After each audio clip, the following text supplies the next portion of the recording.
درود بر شما همراهان اندیشه و دل، دوستانی که در جستجوی نوری از حکمت و آرامش به محفل شعر و معرفت حافظ قدم گذاشتی.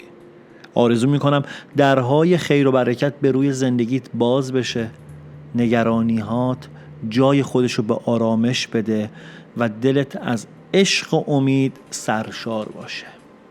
از خدا برات میخوام که راههای ناپیدا برای رسیدن به آرزوهات آشکار بشه و در هر قدم لطف الهی چراغ مسیرت باشه.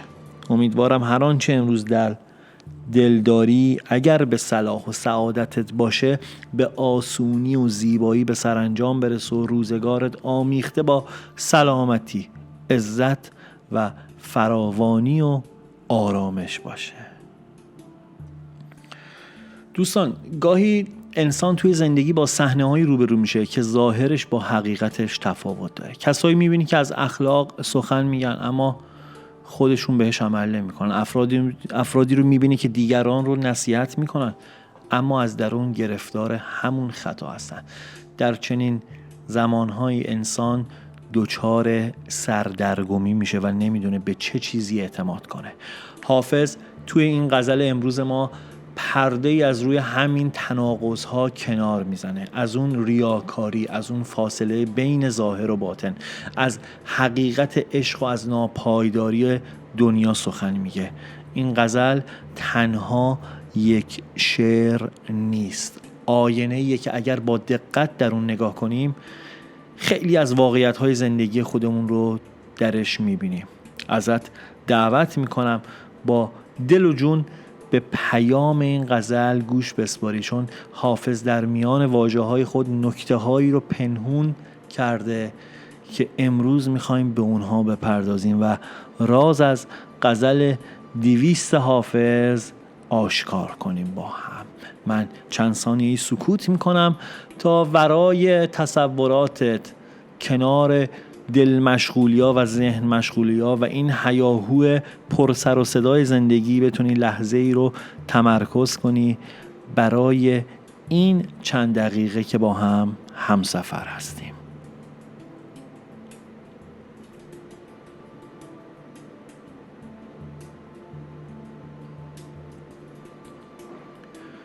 خب اگر آماده ای بریم سراغ غزل 200 حافظ که میگه: دانی که چنگ و عود چه تقریر میکنند، پنهان خورید باده که تعزیز میکنند. ناموس عشق و رونق عشاق میبرند، عیب جوان و سرزنش پیر میکنند. جز قلب تیره هیچ نشد حاصل و هنوز باطل در این خیال که اکسیر می کنند. گویند رمز عشق مگویید و مشنوید، مشکل حکایتی است که تقریر می کنند. ما از برون در شده مغرور 100 فریب، تا خود درون پرده چه تدبیر می کنند. تشویش وقت پیر مغان می دهند باز، این سالکان نگر که چه با پیر می کنند. 100 ملک دل به نیم نظر می توان خرید، خوبان در این معامله تقصیر می کنند. قومی به جد و جهد نهادند وصل دوست، قومی دیگر حواله به تقدیر می کنند. فل جمله اعتماد مکن بر ثبات دهر، کین کارخانه است که تغییر می کند. میخور که شیخ و حافظ و مفتی و محتسب، چون نیک بنگری همه تزویر می کنند. بریم با هم سراغ تعبیر و تفسیر و پیام و فال این 10 بیتی از لسان و غیب حافظ شیرازی. توی همون بیت اول شاید چیز خاصی نگه و اون تعبیر خیلی عادی و چیزی که نگاه میکنی میگه میدونی نوای چنگ و عود چه پیامی داره؟ اونها میگن که شراب رو پنهانی بنوش چون اهل ظاهر شما رو مجازات میکنه. حالا تعبیرش چیه؟ چی دستگیرمون میشه؟ حافظ در اینجا تنها از شراب ظاهری سخن نمیگه. شراب در زبان حافظ نماد عشق و شور و زندگی و معرفت و آزادی روحه و میگه که در جهانی که خیلی از مردم حقیقت رو نمیفهمن، گاهی باید ارزش‌های درونی خودتو از قضاوت دیگران دور نگه داری. در زندگی امروز هم بارها پیش اومده که انسان برای حفظ آرامش و اصالت خودش ناچار بعضی از باورها و آرزوها یا احساسات عمیقش رو از نگاه افراد سطحی نگر پنهون کنه. ناموس عشق و رونق عشاق میبرند، عیب جوان و سرزنش پیر میکنن. عده‌ای حرمت عشق رو از میون میبرن و به جای درک عشق جوانان رو عیبجویی و پیران رو سرزنش میکنن. حالا یعنی چی؟ حافظ داره از جامعه انتقاد میکنه که به جای فهمیدن حقیقت انسانها تنها به قضاوت اونها مشغول شده. این بیت داره به من و تو یادآوری میکنه که خیلی از زخمهای روحی انسان نه از شکستها بلکه از قضاوتهای ناعادلانه دیگران به وجود میاد. کسی که مدام دیگران رو داوری میکنه فرصت شناخت حقیقت رو از دست میده. جز قلب تیره هیچ نشد حاصل و هنوز باطل در این خیال که اکسیر میکنن. از این کارها جز دلی تاریک چیزی حاصل نشده، اما هنوز خیلیا فکر میکنن که در حال تبدیل مس به طلا هستن. حافظ به خودفریبی انسان داره اشاره میکنه. خیلیا گمان اینو در سر دارن که مسیر درستی رو دارن میرن، اما نتیجه کارشون تنها تیرگی دله. این بیت هشداریه برای همه ما که گاهی لازمه نتیجه اعمال خودمون رو بررسی کنیم. اگر نتیجه یک راه آرامش، محبت و رشد نیست، شاید اون راه حقیقتا درست نباشه دیگه و ما داریم پافشاری میکنیم روی اون الگوی ذهنی خودمون. گویند رمز عشق مگویید و مشنوید، مشکل حکایتی است که تقریر میکنه. میگه از راز عشق سخن نگو و اونو گوش نده، اما خودشون مدام درباره‌اش حرف میزنن. حافظ به تناقض رفتار انسان‌ها اشاره میکنه. خیلی از چیزها رو منع میکنن اما خودشون در عمل همون کار رو دارن انجام میدن. در زندگی هم گاهی کسانی که بیشترین محدودیت‌ها رو برای دیگران تعیین میکنن خودشون بیشتر از همه گرفتار همون مسائلن. ما از برون در شده مغرور صد فریب، تا خود درون پرده چه تدبیر میکنن. ما که بیرون این ماجرا هستیم گرفتار صدها فریب شدیم. خدا میدونه پشت پرده چه اتفاقهایی در جریانه. این بیت دعوتی به هوشیاریه. حافظ هشدار میده که ظاهر امور رو حقیقت نپنداریم. در عصر حاضر که اخبار، تصاویر و روایت‌های مختلف هر لحظه ما رو احاطه میکنه، این پیام حافظ از همیشه کاربردی تره. هر آنچه میبینی تمام حقیقت نیست. تشویش وقت پیر مغان میدهند باز، این سالکان و نگر که چه با پیر میکنند. این مدعیان راه حقیقت آسایش پیر مغان رو برهم میزنن. ببین این سالکان با راهنمای خودشون دارن چیکار میکنن؟ کسی که راهو داره بهشون نشون میده، کسی که مشاور اینا هست. در واقع حافظ از شاگردانی سخن میگه که به جای احترام به خرد و تجربه خودشونو برتر از استاد میدونن. انسان معاصر نیز اگر ارتباط خودشو با تجربه، حکمت و آموختن قطع کنه گرفتار غرور دانایی میشه، غروری که مانع رشد واقعیه. صد ملک دل به نیم نظر میتوان خرید، خوبان در این معامله تقصیر میکنن. زیبارویا میتونن با یک نگاه صدها دل رو به دست بیارن، اما در این معامله کوتاهی میکنن.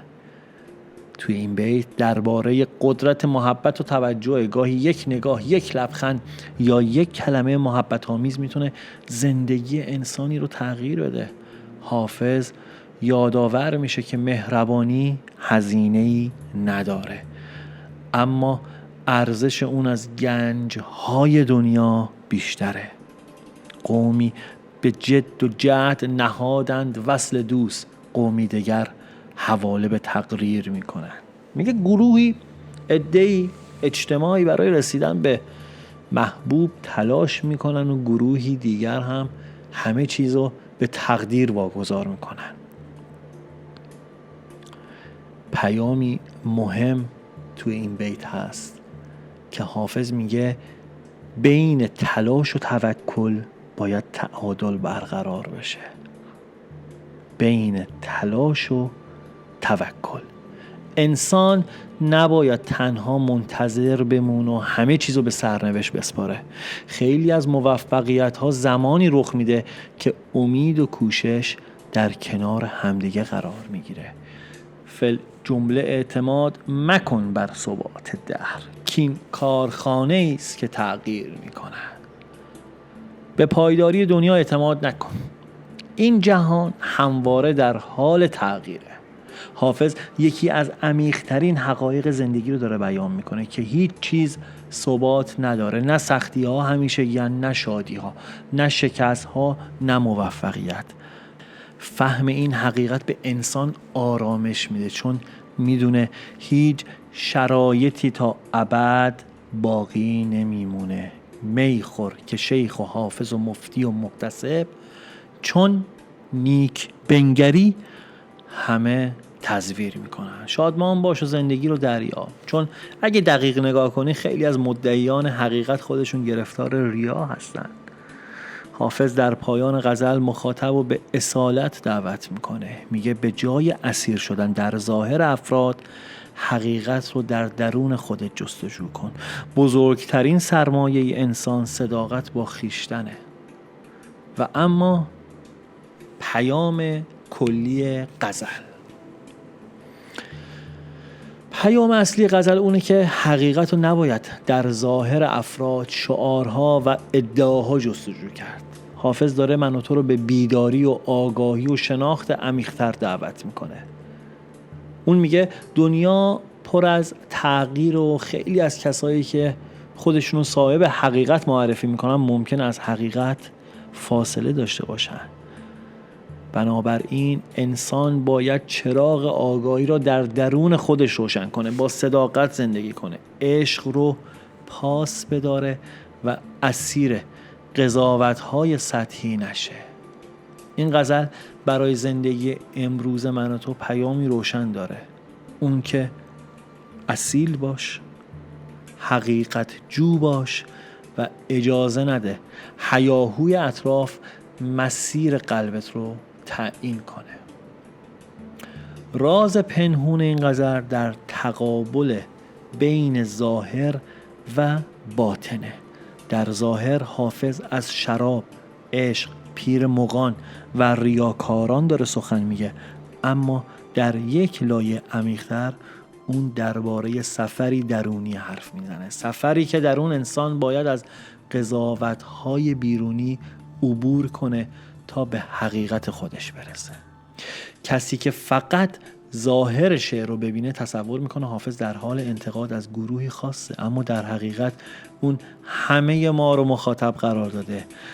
ریا تنها در لباس دیگران نیست، گاهی درون خود ما هم پنهون میشه. راز غزل اینه که نخستین پرده‌ای که باید کنار بره پرده خودفریبی انسانه. و اگر نیتی داشتی که اومدی فالشو بشنوی، این غزل به نیت تو اینو داره میگه که مدتیه که در مورد بعضی افراد، شرایط یا تصمیم‌ها دوچار تردیدی. شاید ظاهر بعضی اتفاقات تو رو به سمتی هدایت کرده، اما دل تو هنوز پاسخ قطعی رو نگرفته. حافظ میگه عجله نکن و تنها به اون چه میبینی اکتفا نکن. حقیقتی در پس پرده وجود داره که به تدریج آشکار میشه. این پیام نشون میده که توانایی تشخیص آگاهی در تو بیشتر از اون چیزیه که خودت تصور میکنی. به ندای درونیت اعتماد کن. اگر در اطرافت افرادی هستن که با گفتار و کردارشون هماهنگ نیستن، زمان حقیقت رو آشکار میکنه. و نشونه‌ای که توی این پیام هست اینی که نباید امید خودتو به دلیل ناپایداری شرایط از دست بدی. حافظ میگه جهان در حال تغییره و اون چیزی که الان دشوار به نظر میرسه میتونه به فرصتی ارزشمند تبدیل بشه. اگر برای رسیدن به هدفی داری تلاش میکنی، این فال و این پیام تو رو به ادامه مسیر دعوت میکنه. دست از کوشش بر ندار و در عین حال آرامش قلبت رو حفظ کن. ترکیب آگاهی و صبر و تلاش درهای تازه رو به روت باز میکنه. پیام دیگه فال اینه که بیشتر از گذشته به صداقت با خودت اهمیت بده. هر جا که حقیقت رو شناختی، شجاعت همراهی با اونو داشته باش. در چنین مسیری راه‌های روشن‌تری پیش روی تو قرار میگیره. و دوستان عزیز، حافظ در این غزل ما رو به دیدن حقیقت فراتر از ظاهر دعوت میکنه. اون از عشق، صداقت، هوشیاری و ناپایداری دنیا سخن گفت و یادآور شد که ارزشمندترین سرمایه انسان آگاهی و اصالتشه. امیدوارم پیام این غزل چراغی برای مسیر زندگیت باشه، چراغی که در لحظه های تردید راه رو روشن کنه و در روزهای دشوار امید و در دلت زنده نگه داره. از اینکه تا پایان این همراهی دلنشین کنار من بودی سپاسگزارم. تا دیدار بعدی و شنیدن پیام دیگری از لسان و غیب، دلت روشن، نگاهت امیدوار و قدمهات استوار. پوینده باشی و پایدار.